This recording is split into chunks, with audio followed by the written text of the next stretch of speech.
Okay, we're here at the Battleborn Duckers studio for the WHIN Podcast. We got two special guests today, two prime members of WHIN. They do tons of good stuff. We've got Glynn, Franke, and Tanner Bingham. Thank you guys for coming to the studio today. And as always, we got Davin co-hosting with us. Thank you, guys. Okay, well, let's just jump into it, Tanner or Glynn. Why are we doing what we're doing out there? What got you involved with WHIN? Let's start with that. That's a good question. You made me. I made you? How did I make you? I did, Glenn. No one can make you do anything, buddy. I've seen you tell celebrity duck hunters to go after themselves. Yeah. I have no idea what you're talking about. Okay, well, explain how I made you, quote unquote. I'll claim the fifth on that one. You didn't. I mean, just meeting you out there in the marsh and talking with you, and saw that we kind of had a lot of the same goals and everything. It just kind of brought me back to WHIN, because I was a member back in the mid 90s when it first started, and then with the group kind of dissipating. Who are you back with then back in the day? Andrew Cummings and Bruce Boudreau. I forget the rest of the guys' names since most of them have all passed, unfortunately. Mm-hmm. So yeah, I did that for a few years, and then with my family and everything, just kind of got out of it, and then meeting you for the first time, and then finding out that you were running WHIN, so it brought me back. Yeah, and then me and Tanner have like a very tangled story on getting together. You could tell it, or I'll tell it. Yeah, for sure. Well, I didn't necessarily grow up in the outdoor community. I got into duck hunting about 5 years ago, and from there, I was introduced to Glenn from a mutual friend, Andrew Cummings. And Glenn kind of showed me the ropes with the duck hunting, and then after the first off season, Glenn took me up, and that's when we started working up at Key Pittman, cutting bull rush and stuff like that. Yeah. But I met you, which is like a roundabout story, through Andrew Cummings' son, who's coming back from the war. Rock. Yeah. So like, Afghanistan, which is kind of funny how it's full circle in the conservation world. Like Tanner calls me up, he's like, my buddy's coming back from the war and he's a dog. He was your buddy that got you into WHIN, Andrew's son, and then I don't know, small world, right? Yeah. And then eventually, once you start doing WHIN, it feels good, right? And like you get a good group of friends, and then at that point you're kind of all in, And then you guys, I talked Tanner into being on the board, and then you guys came up with this great idea. Yeah. Where did that come from? That's kind of a long story, man. Well, good. We're on a long format podcast, so get into it. It originally came from the idea when we started doing predator management up at Key Pittman. Running in with all the bull rush and stuff like that, you obviously start to acknowledge the amount of predators and stuff that we have up there. So we started doing our trapping and stuff like that. Running the trap lines, we found a nest on the west side of Franke. It was a hen mallard. We kicked her up out of the yerba mansa, and we just kind of stemmed off from there. Well, we're doing habitat restoration. We're doing predator management, so we just started focusing on the nesting as well. Yeah, but what led you the path to be like, hey, like let's go find floating islands? Like what brought you there, Glenn? Do you have a reason? No, there wasn't really anything specific. Tanner and I had knocked around a few ideas, and then he found the floating islands, and he said to me, take a look at this and see what you think. So, of course, I did my 5 minutes of due diligence, and I was like, this could be pretty darn good. And not only that, but with the actual island itself, it could be good, one, for nesting, and two, that it could also, with everything that it creates underneath the island, make excellent duck food for young ducklings and nesting ducks, hen mallards or whatever species. And also that it would help rejuvenate the water and make it more of a neutral based water. So, that obviously that would definitely help the fisheries, and with all the biofilm underneath there, it would, create extra food not only for ducks but for fish also. Well, So it kind of seemed like a no-brainer. for those who don't know, do we suffer from more alkali water or more acidic water here in Alkali. Yeah. It depends on, where the water actually comes from, but for the most part, water levels at Key Pittman specifically are right around 8. Yeah.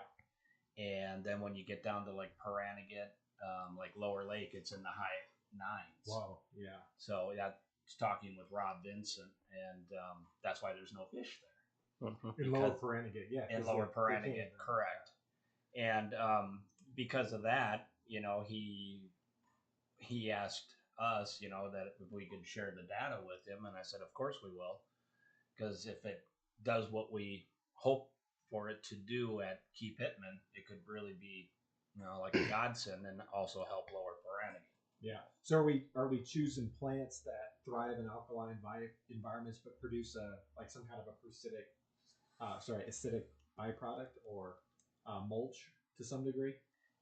Yes, and we tried to stay with native plants. Yeah. Stuff that's, or either that or it's considered native now. So we focused pretty much on Baltic rush and yerba mansa, and so far we're having good success on the islands, except when we started them last year, we ran into a muskrat problem. Yeah. It just goes to show, no matter how much planning and stuff that we did, dealing with predators and trying to do what we can to keep them off the islands, it was the muskrats that really did us in. Yeah. Well, you got to do something to find out what the problems are. Yeah, right? exactly. Right. Well, and we had thought about, coyotes and muskrats and skunks swimming, possibly swimming out there and raiding the nests and all that. But the one thing we didn't think about were muskrats. Just didn't, come into our view. We were focused on duck predators, not plant predators. Yeah, exactly. Golly. Yeah. It's not one, it's the other. Well, that's the beautiful thing about WHIN. When you brought it to the board, you're like, hey, this is the idea we have. And we're like, has it ever been tested in Southern Nevada? And the answer was like, no. And then we're like, okay, cool. Well, we could be the first ones to make all the mistakes. Mm-hmm. Exactly, because the original idea, talking with the founder of Floating Islands International, the islands were originally designed for water erosion, wastewater treatment plants and stuff like that. Obviously, there have been some people that bought them for basically decorations for their ponds, private lakes, and stuff like that. But as far as strictly for nesting habitat and fish hatchery, I think we are probably the first for sure in Nevada. Yes. Yeah. Yeah, and that's the beautiful thing about being with an organization that, as you guys know, when we make the money at the banquet, we're able to spend it how we want. And so with that, we're able to take the risks, right? And I remember on rollout, it was really awesome. Tell us a little bit how we rolled it out, Glynn. I don't want to do all the talking here, or Tanner. Like how we deployed, like go through the whole process of from when you got the islands to the detail it took to get them onto the water. Well, the process was, it really wasn't all that difficult. It was just the fact that we were uncertain of what plants would be, the most beneficial, that would work the best as far as nesting cover for ducks or geese or swans, whatever wants to nest on it. And that would still do the job to clean up the water and create the biofilm underneath the floating islands for the benefit of, ducks, fish, everything. So we did a lot of extensive research into different plants, and I had about 3 or 4 phone calls with Rob Vincent, and we went kind of down the line from everything from alkali saccatone to yerba mansa, and then we finally decided on Baltic rush and yerba mansa because it seemed to be what the ducks like for nesting cover. So from there, I started when muskrats destroyed our islands go back before that. Before that, when you guys decided you had to plant plants to grow them yourself and build your own sprinkler system. Let's start there. Let's start with the first problem where Tanner learned how to landscape. It was the biggest issue with the plants that we're trying to grow is they're obviously more soil. And with Neil Cheney, he's doing our greenhouse, and he's doing can't remember the name of them. Bitter brush, winter kochia. Yeah. Which he was a great resource for us, but at the end of the day, he was focusing on plants that grew in a completely different environment from us. So, at the end of the day, we basically had to recreate a hydroponic garden. Is basically what it was, lined with 6 mil polyurethane plastic, and basically just submerged the plants for, I don't know, it took us 6 months, probably. And that was before we even got the islands on the water. I remember you guys were up there every weekend. Because not only could you not grow them in the way that he wanted or that he was used to, but you couldn't grow them in Vegas. And so you had to set up your greenhouse in Alamo. Yeah. And then you had to grow your plants in Alamo before you could even get them in the islands. And that's part of the biggest issue that we ran into, is because we're obviously 2-hour drive from Vegas. So yeah, we spent a lot of time just driving up to check on the garden, make sure everything was cool, and then we were back on the road in 20 minutes. So yeah. So the journey started with you guys finding it, conceptualizing the idea, ordering the floating islands, and then doing tons and tons and tons of research, because neither of you guys are biologists, correct? No. Tanner owns a what's your company's name? 911 Restoration. 911 Restoration, and Glynn yells at kids in his neighborhood. So, No. So you guys aren't experts in it, but listen to you guys now. You guys sound like biologists. Well, you kind of you kind of not to toot our own horns by any means, but to go back kind of what you said, we're the first ones to really do it. So we had to kind of practice ornithology, study birds, and figure out what exactly they want up at Key Pittman, what it's going to take to grow, and in turn it made us botanists too. Yeah, it did a little bit, just with the actual work, and then growing the Manson and the Baltic Rush from seed, and that kind of put us behind schedule, because when we first started, we didn't realize when we were watering that the water was basically sinking into the ground. So whatever the water we gave it is all it got. So that really kind of put us behind the 8 ball a little bit on that. So we had to reconfigure everything. And once we did that, everything started to come together. But what we didn't realize is that once we got the islands out on the water, and which they looked like they were doing great, the little furry muskrat came and had a smorgasbord on our island. Yeah. So you guys became botanists. We went out there. We had a good group of 25 volunteers. Yes, we did. And it was guys from Trout Unlimited, guys from Endow, it was from all sorts of organizations. We then these islands are, what are they made out of? Like a plastic kind of. It's all made from 100% recyclable plastics and some rubbers in it. Yeah. With think of it like a dice with holes all throughout it, right? Correct. Yeah. And then you had to plant all these on there, right? And then after you plant them and put all the soil on it, this island is relatively heavy, right? And the marsh wasn't at good levels, right? No. And that's one of the beauties. Tell them why that's one of the beauties of these islands. Because if the marsh is at low levels, what can we do? Well, they can be moved. I mean, we did that this spring when we moved them to a separate location where we could fence it in to keep the muskrats away from it. And since we've done that and we've replanted the islands, we've had great success with the Mansa growing in the last few weeks with the rains that we've finally got, and with the water levels staying at decent level right now. Everything's doing very well. Yeah. Yeah, and as far as with the fluctuating water levels that we see so much at the Key Pittman, people not just people, but us in general, we were a little worried about the fact that, the islands will be sitting on a mud flat for a duration of, I don't know, 3 months or so. But what we found out this year is thanks to the pole system that we developed, instead of using, a concrete block and rope, we went with basically 2 poles on each end. So when the water goes up and down, the island itself is able to just lift up and down on top of these poles. And they were on the mud flat for most of the duck season. Maybe December and January was the last time, or the first time they were floating again. Yeah, it was about mid-December. And they didn't anchor or nothing. They just floated right back up with the water. So Yeah. I think the beautiful thing about them is with the fluctuating waters that keep him in the desert marshes, right? Like you might have a really good year where it's full all year, and the next year it might be bone dry. And if it is bone dry, or we know it's going to go bone dry, then we could grab these islands, we could pull them and we could toward move the ball. them to a different area.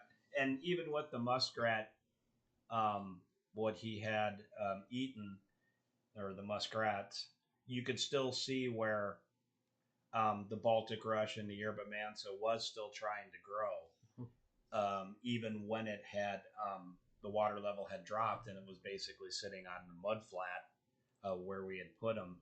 So,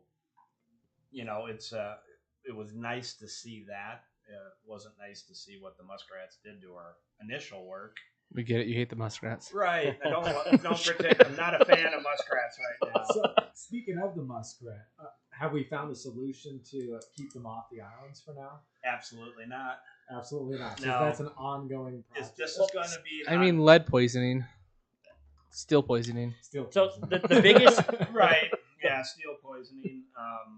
The most important thing to remember is it's once these islands or once the plants are established in the islands, muskrats will do some damage, but they're not going to ruin them like they were with our young plants. So, and Glenn kind of brought it up earlier. This last off season, or right after the duck season ended in February, we pulled all the islands out of the marsh, and we basically put them around a huge fence that we basically just anchored into the middle of the marsh on the west side, and that's where they're being hidden and kept away from the muskrats. And once the mansa and the Baltic rush gets to a certain height, the muskrats, it gets more woody, and yes, they don't like they like the smaller young shoots. So once we get past that first year, I'm hoping we're going to be fine. We'll find out. Yeah. It's long-term. one of these. Yeah, it's one of these things that as we go, we're learning so much more about plants themselves and what all the other little critters in the valley can do to them. So it's been one heck of a learning experience, let's put it that way, which was something I wasn't in the pages of my book to ever get involved in. I figured, maybe go help on a couple of guzzlers for the year and call it good. I mean, but then when we came up with the floating islands idea and saw the benefits that it could really do for Key Pittman and maybe potentially for other places, it was kind of a no-brainer. So it was like, yeah, let's do it. Something else beautiful about it being in the desert is that you don't have to be dependent on rain or watering systems with the way that it's set up. Can you explain a little bit of that to us? Well, Key Pittman, is set up on. I'm talking about the floating islands. How the floating islands are set up, we don't have to be dependent on rain. No, and that's the wonderful thing about that is because it's basically hydroponic. So once you get the plants established and their root system draws down into the water, they grab everything that they need directly from the water. Yeah. So do you ever worry about the roots getting long enough to start anchoring themselves into the ground at all during the low season or the low tide, or is that not an issue yet? We haven't run into that issue yet. I mean, the yerba mansa doesn't seem to have quite the length in the root system. Yeah, so even when it's low, it's still not touching. Yeah. So the only problem we might have is when we draw down so far that the islands would be sitting on a mud flat. But when we spoke with the people from Floating Islands International, so long they said so long as it's not longer than about 3 months, you should be absolutely fine. Yeah, because it takes time for those roots to grow. Correct. Yeah, that makes sense. Yeah, this is something I think is super interesting. That's going to be interesting as it develops more, is because of the landscape of Nevada and how the marshes always come up and down. Like even Sunnyside, which is a much more Stable wet growth, area, it still comes up and down. And so, like with these islands being mobile and with them not needing rain, then you'll be able to create habitat that is sustainable even in droughts. You'll move to a better water source. And even up at like Carson Lake and Fallon, a very, very arid landscape. Yes. Like they can still, if these are implemented up here, there, they can still move them around. And like as you guys gain more data points, you might be like, okay, these are on the mudflats every year. We don't want them sitting there. Let's pull them after nesting season over to here. You know? Absolutely. And once you get to know exactly how much up and down the water fluctuates, it's very easy. It's not super easy, but it's not difficult to move the islands. But it's not easy either. It's fun. Let's be honest. The end goal is to not move them. Yeah, right. Yeah. So we are expecting that they're going to be fine on the mudflats for 3 months or so, whatever it is. So hopefully that's how it ends up happening with these islands. So if we don't have to move them, that's awesome. But I really do feel like they're not going to anchor themselves to the ground or anything like that. So have we seen ducks starting to nest on the islands yet, or is it still a little bit early in the project? It's way too early. So I figured, just to give you a little bit of a time frame. So last year was when we actually had the physical islands in our hand. We obviously had to go through the manufacturing process and get them shipped. So last year we started planting the first set of plants in March or June. I can't remember which month it was. April. And we put the islands first out onto the water at the end of August during our big, WHIN event that we do every year up at Key Pittman. Within 3 weeks, the muskrats decimated them. So they literally, they didn't even have a chance to provide for any kind of nesting cover. So we're hoping with the fence and everything that we got built now, 2026 is going to be our year for nesting. Makes sense. Yeah, that'll be cool to see the update. You've had animals on them already. Why don't you tell what kind of animals you've had on? Besides your pink flamingos that you put on there to keep the muskrats out. Yeah, the day we went to pull the islands this year. Don't knock the pink flamingos. Glynn did some research, and apparently muskrats hate pink flamingos. So it's working so far. So hey, WHIN's a little bit white trash. Why shouldn't the islands be? Yeah, no, for sure. I'm sorry, what was your question, Devin?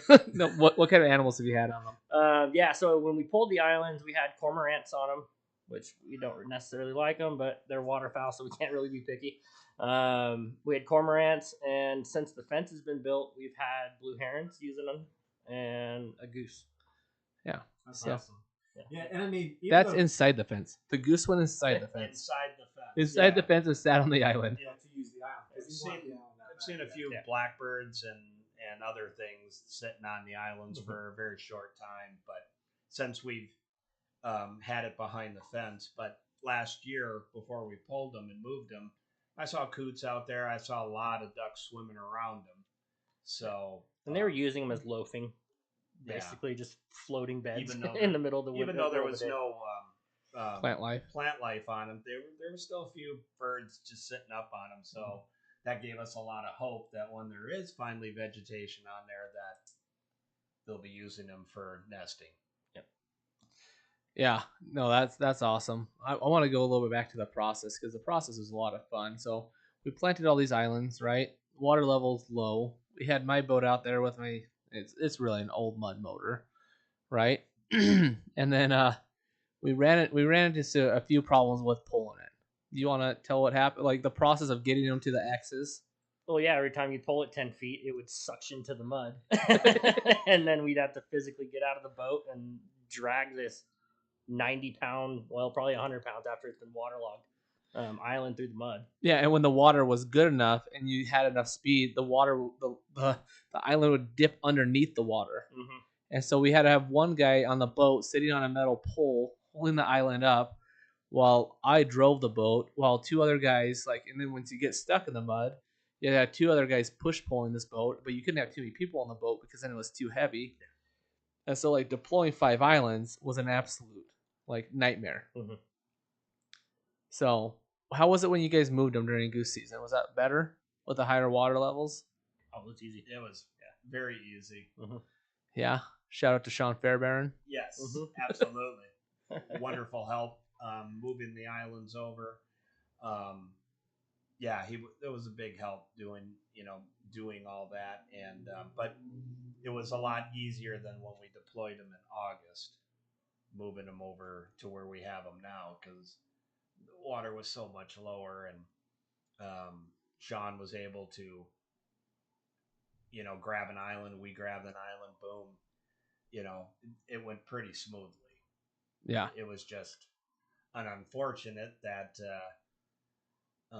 the muskrats had eaten most of it down, but you could still see some growth. Unfortunately, that most of it died off in the winter, so we basically had to start over this year again.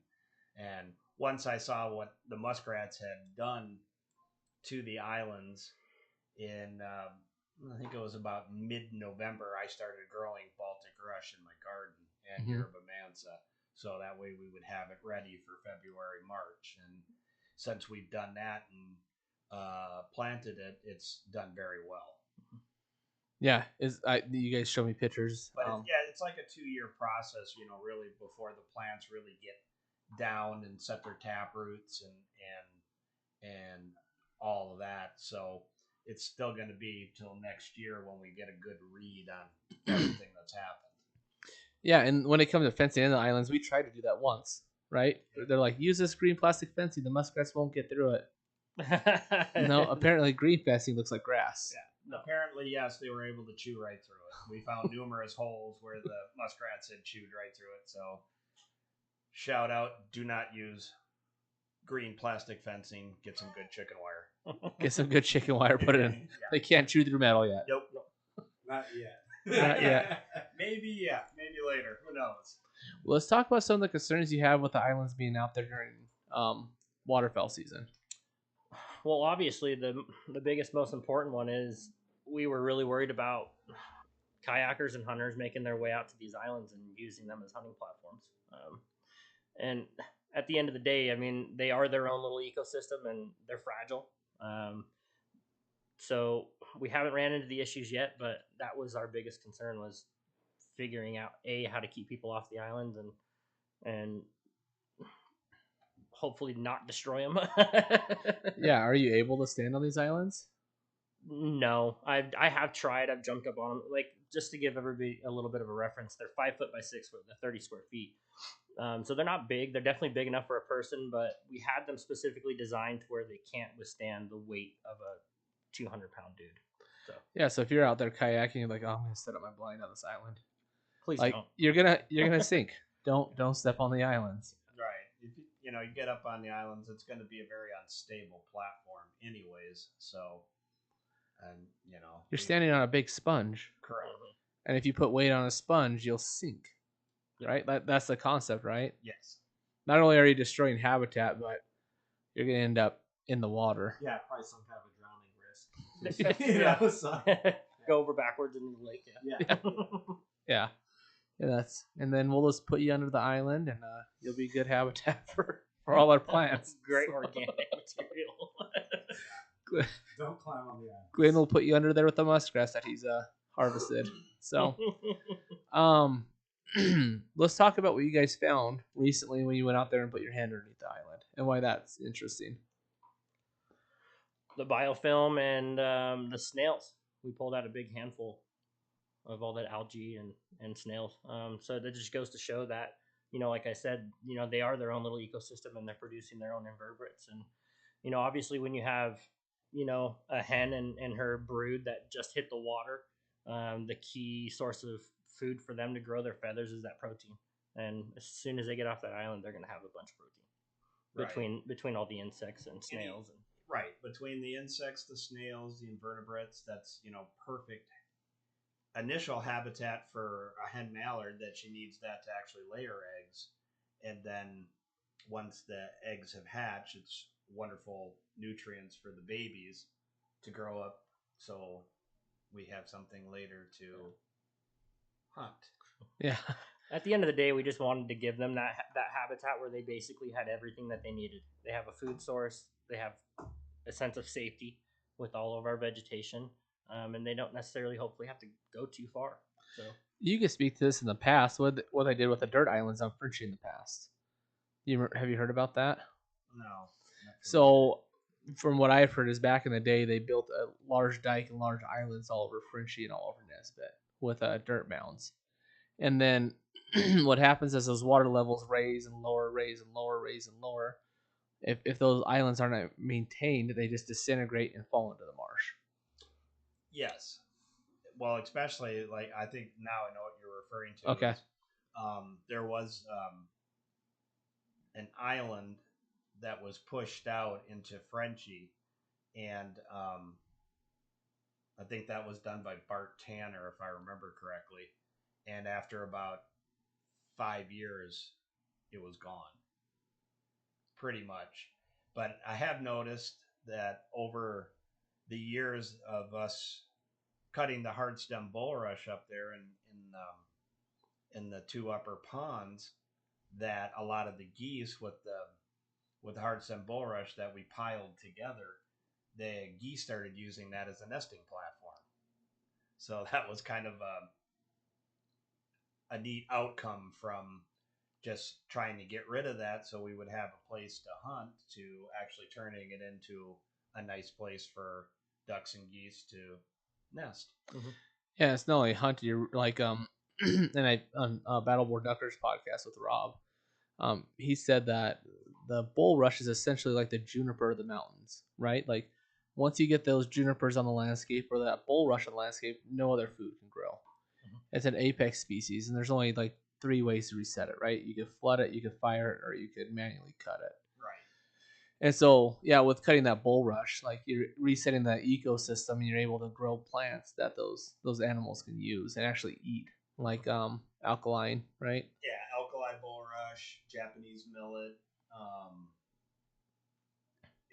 Those seem to be the two that seem to work the best up here. That we have the best luck with.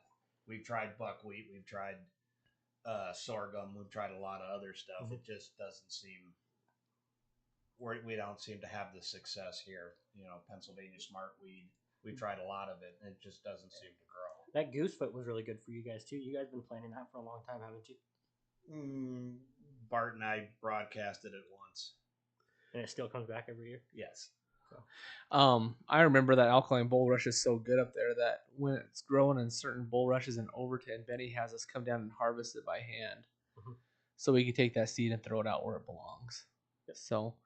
But, you know, if you have hardstem bulrush going everywhere, nothing else can thrive. It just chokes everything out. It chokes everything. And ducks will eat the seeds to a small degree, mm-hmm. but nothing like, you know, alkali bulrush or smartweed or, you know, slew grass or anything like that. You get a lot of that Baltic rush is another one that they produce a very tiny seed, but teal and mallards and pintail absolutely love it, and when another reason why we went with Baltic rush. Yeah, you went with Baltic rush on there, right? So like the nesting chicks, goslings or ducklings can both have something to eat right when they come out. Yeah. Well, that time of year they really don't eat seeds. Yeah. But in the fall of the year, once they mature, that's what they'll use later in the season. That's what they'll eat when they need the carbs. Contrary to popular belief, they don't really care too much about carbs at that point in their life. All they want is protein. Puts on all their feathers and gets them nice and healthy. And when they start that migration is where they need those carbohydrates and fat. Okay, so that they want all the stuff underneath. Yeah. All the delicious snails. They want the snails and the invertebrates and everything else that's going to be growing underneath the islands at that time. The Baltic rush producing its seed is a bonus. But it's definitely not the reason why we picked it. We picked it just because, you know, it grows perfect 3 feet, big enough to cover a goose. And we're hoping it helps with the avian predators. You know, when you get a hawk or something that swoops down, it has a nice big, thick plant that's there to help hopefully deter them from being able to get to our nests. Well, not only that, like the kind of the obvious problem with the goose nesting boxes is they're off the ground how many feet. Yeah. You know, I'm sure like predator birds love that. Yeah, a big it's open landscape for them. yeah.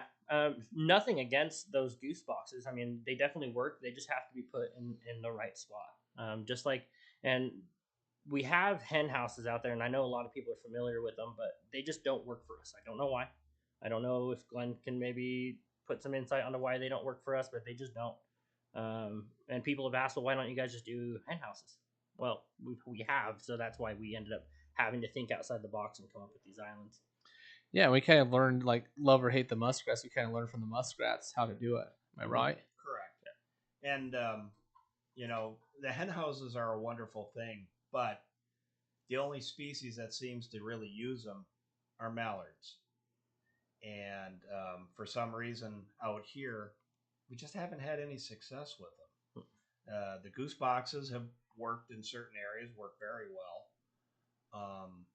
And in other areas, not so well. So that's what we're trying to learn from what we can do to make those better is, what when we came up with the floating islands was to try to mimic as close as we could the natural habitat and give them something to benefit,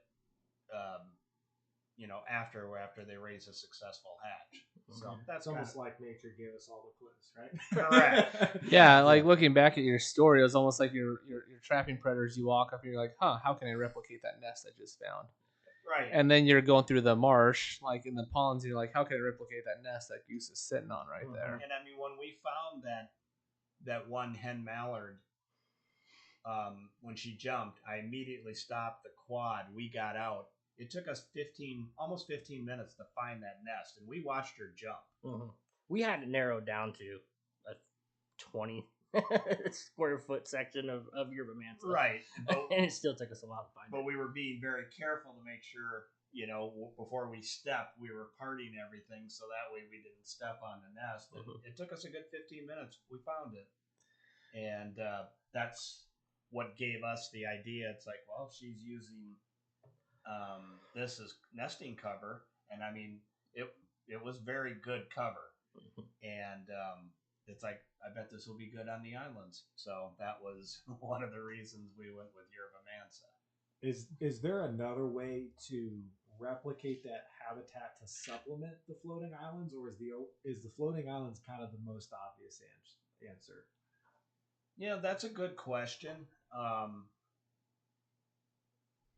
There probably is. Yeah. I guess would be my best response, but from what we have here in our desert climate, we think that is probably the best alternative. Yeah.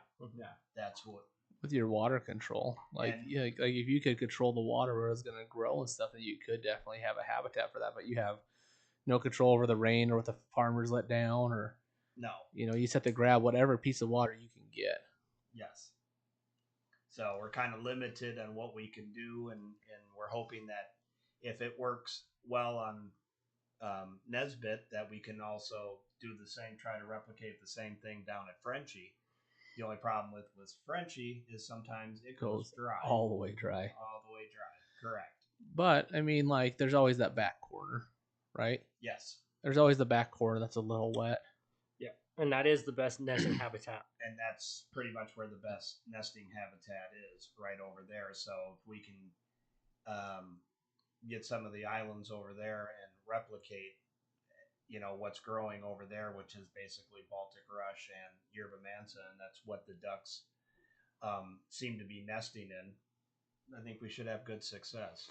And you could also, like I said, like this during nesting season, pull them out so they have refuges to nest on, right? And then if we need to, we can move them back to the back corner during summer. Yes, absolutely. And not only that, but go ahead and then have a thought. Because the alkali in Nesbitt is around 7.8 to 8, and Franke is about 8.6.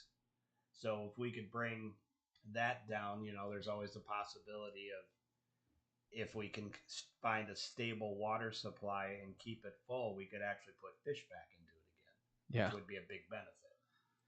Yeah, I was also thinking about someone trying to like walk the nesting platform or the nesting islands like through Franke in that mud. We could always just probably strap it on the rock and let him go. Yeah, we'd have to figure it out. But I was thinking, yeah, we could move it. Then I was thinking, you can't get a boat back there. You know, like you're gonna have to move it by hand, and that's going to be tough. It's gonna be really tough because it's tough just to walk in Frenchie when it's full of water. Yes. I've been in a lot of lakes and a lot of mud holes, and that is the worst. It's the worst I've ever been in. There's no place worse. I guarantee you. So, have you found a worse one, Glenn? Not off the top of my head. No, it's pretty bad. Yeah. I wouldn't know better. I think you guys just like to complain. It's normal to me. The mud just is just.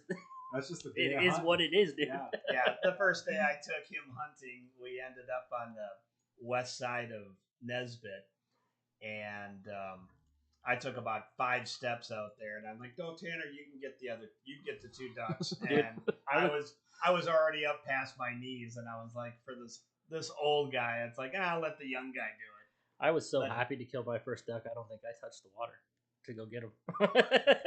You just ran on top of the mud. I was so excited. I've never seen anybody move so fast as that day. I was up elk hunting with my kids in Arizona. I don't know if I told you guys this story, but I was up elk hunting and I was like hiking through the woods. I was like, man, I feel great. I'm in great shape this year. Duck season is gonna be a breeze. And then I hit that marsh and I was like, it was all a lie. This is the worst. There's a reason that we say, do you have your marsh legs yet? And once you hit some of that mud up in, at Frenchie and at Nesbitt, you realize you think you're in great shape until you go through that. And the next morning you wake up and your quads and hips and everything is just on fire. You realize, yeah, I'm not quite as in good shape as I thought. Well, you don't realize how hard it is to walk in waders too. Even good waders, Mm-hmm. they're tough to walk Well, in. that's why I was telling Glenn, I'm like, well, if we keep coming up here every weekend and trudge through this mud all year, you don't have to worry about getting your marsh legs back. So you guys do that all by when you guys check on it, you walk into it every single time. Every single time we're putting on waders, at least once a week. Wow. You can't get to it by boat or anything. The water's just too low.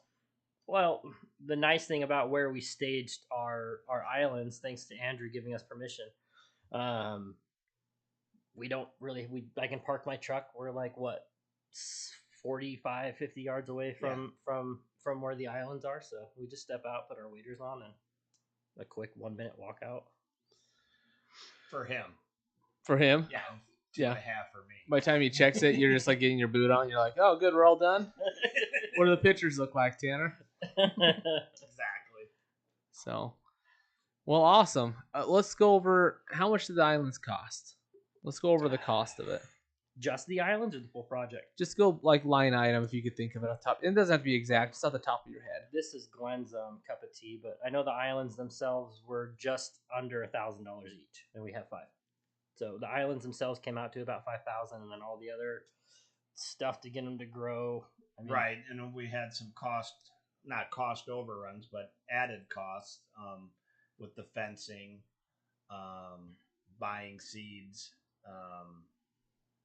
and all that. But I think we're into it totally, with cameras and everything else, somewhere around 7,000 Yeah. completely. And the goal at the end of the day with the cameras is what? For the general public, just so they could have something to look forward to. that is my dream. I mean, not just for the islands to produce, to help sustain and hopefully maybe even grow our local population of ducks, but I want the general public to be able to watch it happen. And so we've been in the market looking for cameras that we can potentially maybe even live stream at some point, so that during the nesting season, you could have basically a live feed of nesting hens, geese, swans, whatever it is. You can watch it live. Yeah, and also like when we do the duck swimming traps, we could do that live too. Like, yeah, but that's the way down the road. The cost in the cost obstacle with those is ridiculous. Yeah, it is. And you mentioned the swim trap. We tested it on our banding trap that we do every year. Mm-hmm. It's been it's really saved us because like we said, we're 2 hours away from where we band, so it's important that we can log in and we can see real time how many ducks and when we need to pick up and go band them, because we can't leave them in the trap too long. You know what I mean? So Yeah. It's really saved us with the live feed. Yeah, the goal is to get that live feed camera onto the platform where people could watch it all the time. Yep. And that'll be so fun. Right, and that way they can see a nesting goose or a nesting hen mallard, sitting on the nest, which is something 99% of people don't ever get to see. Yeah. And not only that, but just not only with that, but with all the other birds like the blackbirds, the coots that we've seen up and around the island. It'll give them a little view of something other than the city of Las Vegas. Mm-hmm. It'll also be good for data because they say coots mess with duck eggs, and so we get if that mallard gets off their nest, we can say, well, what predator did this, Exactly, and being able to have that camera helps us with a ton of things, being able to gather information, and not just have video and picture proof, but Glenn and I can be sitting on our couch at home in Vegas and we can start taking notes on what we're seeing, and it's important. It really is, and I'm excited about it. Yeah, and just for the bird watchers too, like even if you're not into hunting or conservation, you just want to No, exactly. watch the birds. Like there's tons. You've already seen some on just walking in a couple times. Right. We've already seen swallows dive bombing in and around the area, blackbirds, and the great blue herons, pair of great blue herons that we had on the islands, and cormorant eating fish on our island. Cormorant eating fish, yes. And so yeah, it's something that will definitely benefit everybody. Yeah. Well, do you think it was worth it? All the work and all the time and heartache and mistakes and problems? I wouldn't go back. I'm too eager, and I'm really excited to see what the future of these islands do, and I hope we're on to something. I've got a question for you guys. For somebody who's watching this podcast, maybe they're they're thinking about solving a problem that they've seen right in wildlife. Like, what would you say to that person who's listening? Like, has this project like made you a better hunter? Like just learning about duck habitat, for example. 100%. Yeah, and especially for me. Mm-hmm. I mean, because like I said earlier, I've only been doing this, not just the conservation work, but hunting and outdoors in general for 5 years. And if it wasn't for these islands and all the stuff that Glenn has got me into up at Key Piven, I don't know how much I would know at this point. I definitely wouldn't be as good of a hunter as I am now. Not saying I am a good hunter, but it just, the things you learn just watching, the ducks in the off season, and it accelerates your path, dude. It does. And then it's also intimate knowledge of a specific area. Mm-hmm. I can give an example. I hunted Area 17 for 3 years in a row. Pretty aware of the habitat problems there. Never solved anything there, but like you get intimate knowledge of an area and you can kill deer consistently in the same zone. Mm-hmm. Versus other people, they went to the exact same zone. They went to my spot. Ron, what was their success rate? You dropped them pins. Yeah, even dropped them pins. They did a lot of hiking. They're successful at hiking. Yeah, exactly. So, I love that question because you said, say the question one more time. You said it to the person who's listening, right? Like what are they gonna get out of solving a problem? Because yeah, that is such an awesome question. These guys are the perfect examples of it. They saw a problem, and they didn't just come to me and say, "Hey, Ron, you're with WHIN. This is the problem," and then they disappear into the darkness, never to see him again. Like that drives me nuts. Versus like Glynn and Tara said, "Hey, here's the solution." Uh-huh. Right? And it might not be a full solution, but like if you come with solutions, or Neil Chase said, "Hey, our mule deer herds are suffering. I'm gonna do," and we'll have him on the podcast. I'm gonna do a winter kosher that has a huge protein thing for mule deer. Cool. Let's fund that, right? Like people that just come with problems about conservation, like I can't believe they're the wild horses or whatever it is. Like when they just come with problems with no solutions, like that is just hot air, and like it drives me nuts. And I'm so grateful to be surrounded by problem solvers, right? And like Glynn and Tanner, like, hey, the goose nesting boxes aren't perfect. They're not working great. Like here's a solution, and here's a multi-purpose solution that's solving alkaline water problems, it's solving food problems, solving nesting problems, it's solving fish problems, it's solving erosion of dirt problems, You know, like there's so many solutions all in one that like, did you guys realize it was going to be this awesome when you started? No. Nope. My end goal was just hopefully get a couple ducks that that get raised on them, but no, I want to build a duck house. there's just with all the added benefits that these islands do provide. I mean, ducks is just one.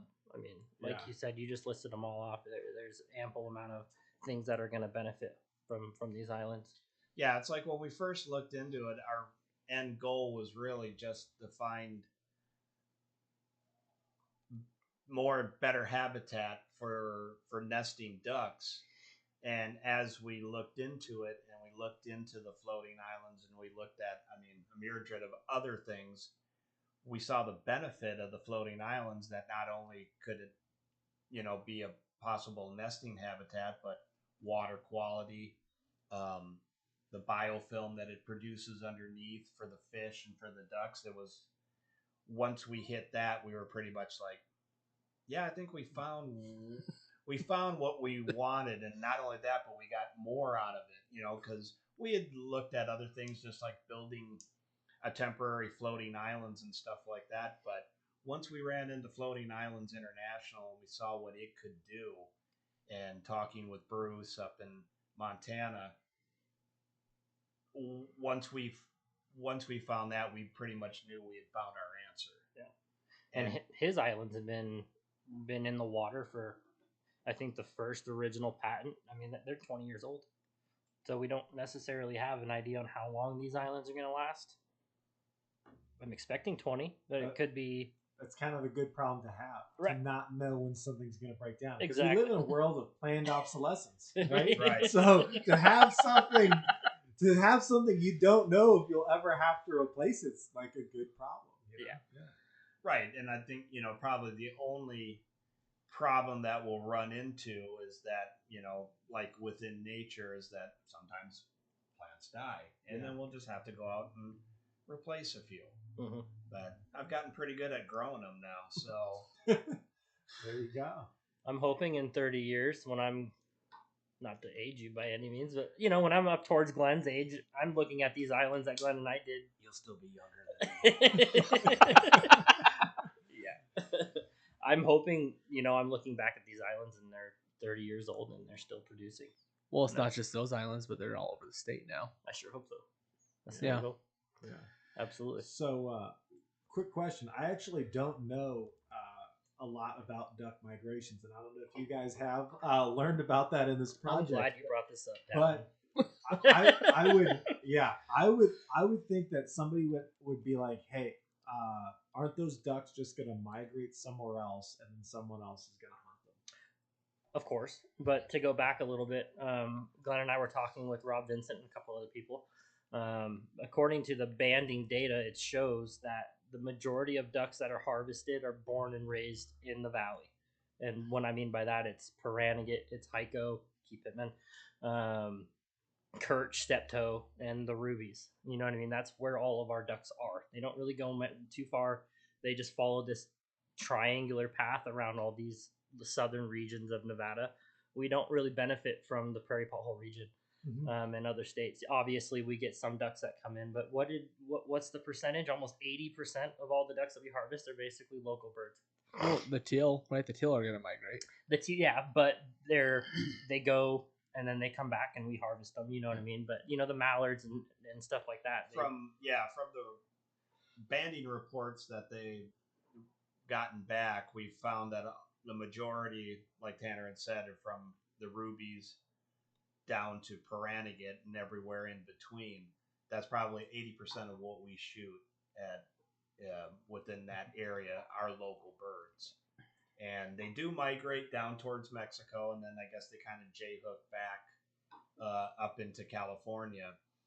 And but they seem to come back every year and nest again at Key Pittman, at Paranagate, at Kirch, Steptoe, rubies.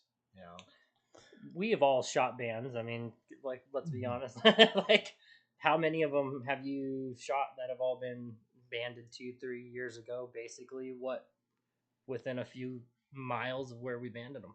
You know what I mean? They always come back. They stay. A couple, but I'm not actually the best example of this because I have a banded goose that was 20 years old when I harvested Right. it. So Exactly. excuse your data, but yeah, no, I would imagine hearing that. That's good. No, that's interesting, and I mean, I think we should be building habitat for ducks, even if those ducks are hunted elsewhere. Like it's just the right thing to do because I would hope that somebody else is growing ducks that are going to migrate into Nevada, but knowing that it's about 80% stay in our valley. That just shows us it's not only like a good thing that we do, it's actually vital. It's vital for us duck hunters. Yeah, you know if what I they're mean? not reproducing here, we're not going to hunt. If you like to shoot ducks in southern Nevada, then you need to focus on nesting habitat. Yeah, fantastic. Well, let me ask you a question. Are you just doing the nested habitat so you can shoot more ducks? Absolutely not. And I on the drive over here, I was looking at my volunteer hours and stuff like that between Glynn and I. I spend more time doing conservation work than we spend actually out there hunting. I keep fitting. So what? I mean, hunting's a perk of it. What's the true passion behind it? The true passion for me behind it now, especially as I'm getting older, is to make sure that there's still the legacy viability of hunting for future generations. It's not about me anymore. It's about Tanner. It's about what comes after Tanner. So that's kind of the passion for me now. And honestly, I mean, do I want ducks and geese to use these floating islands? I do.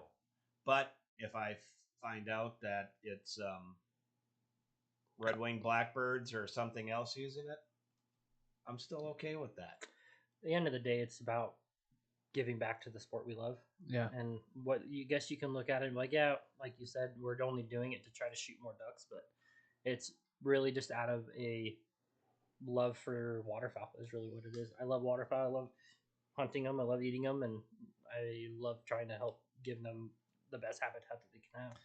Yeah, I hear a lot of people say, well, they're just doing this so they can harvest more animals. And I'm like, no, the time to work ratio doesn't add up. Like when you start harvesting an animal, you start hunting, or you're out there with their kids and you're out there on the outdoors.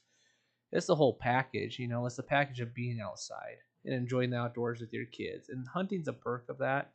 But you also want to make sure you're taking care of that bird or that wildlife so it lives on to perpetuity, At the end of the day, it's a resource. Yeah, you almost love the animal more than you love the sport. Mm-hmm. Yeah, you find that the more you hunt, the more you enjoy it and think about the times that you're out there and, you look at a blue sky and as you're sitting in the bulrush waiting for a duck to come in and then you have a little, as we call them, LBJs, little brown job, little dicky birds that will land on the tules right next to you, and next thing you know, you're focused solely on that as a pair of canvasback goes zipping by you. But that's kind of what happens. But in all the time, and I think about stuff like that with all the years that I've hunted at Key Pittman, at Kirch, Overton. It's just the joy of getting out there and enjoying the environment. Sure, do I want to create more ducks? Yeah, I do. I'm kind of selfish, I guess, that way. But it's not just about ducks. It's making sure that all waterfowl, all birds, have some type of habitat, and we're trying to create that habitat so it's not just going to benefit ducks, but it's going to benefit all migrating birds, whether it be doves, whatever. Yeah, I think that's awesome. I think about making conservation a lifestyle a lot. Like there's people that do baseball with their kids all the time. There's people that do, off-roading with their kids, and like my family, that's what we do. We do conservation. We have some kids that do sports, but the main sport, and you guys can attest to this because my kids are always at every project, but conservation is a lifestyle for us, and part of hunting is part of conservation, but then the other part of it that's often neglected is doing the work on the off season. So. Right, and there's a lot of people that because of their job or whatever, they don't have the time to do it, and it's just making the time and enjoying it. Yeah. When we first started with the project, I looked at Tanner in the eyes and said a few things I can't say right here. And I was like, what else are you going to get me involved in? And now that I've been involved in it, I'm so happy that he dragged me into it, kicking and screaming. And Yeah, it's better than your last one with the drugs. So. what? Glenn loves to complain about all the stuff that I get him into, but he loves it. Yeah. Well, we sure appreciate you guys. Do you have anything else you want to ask them, Davin? No, my mind's drawn a blank after that last comment there, Ron. After the last comment? Well, you can either choose friends that get you into drugs or hunting. One's cheaper, and that's drugs. So. A lot cheaper.